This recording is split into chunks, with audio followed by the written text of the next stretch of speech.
लोगों के बीच में आई है कि निश्चित ही प्रधानमंत्री जी की प्रेरणा से एक अनुकरणीय काम हुआ है। भारत का तिरंगा भारत की आन बान और शान का प्रतीक तो है ही,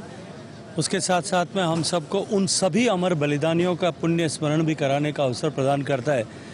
जिन्होंने देश की सभ्यता और संस्कृति को बचाए रखने के लिए, देश को आज़ाद कराने के लिए अपने आप को देश की बलिवेदी पर समर्पित किया। तिरंगा उन सारे शहीदों का भी जिन्होंने देश की रक्षा के लिए आज़ादी के बाद में सीमाओं पर अपने आप को देश के लिए कुर्बान किया। देश में आंतरिक सुरक्षा बनाए रखने के लिए जिन पुलिस और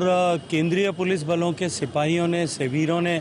जो अपने आप को देश की बलिवेदी पर समर्पित किया, उन सबको श्रद्धासुमन समर्पित करने के साथ साथ में भारत 2047 तक विश्व का समृद्ध, संपन्न, शक्तिशाली देश बने, देश के 140 करोड़ लोगों के मन में इस भाव को जागृत करने का एक माध्यम भी है। विविधताओं से भरे हुए भारत को एकता के सूत्र में निबद्ध करने का एक मार्ग भी है। देश के हर घर तक तिरंगा पहुंचे और अब तो पिछले 3 साल से तिरंगा देश की सीमाओं को चोट लांघ करके भारत का बेटा, भारत की बेटी दुनिया के जिस किसी भी देश में रह रहे हैं वो सम्मान के साथ अपने तिरंगे को विश्व भर में लहरा रहे हैं। भारत की विदेश नीति है कहीं कहीं अब सार्थक रूप ले रही है। आज बांग्लादेश के गृह मंत्री ने भी बयान दिया है, क्या कहना है? देखिए, अभी तो जिस तरह से भारत का सम्मान विश्व भर में बढ़ा है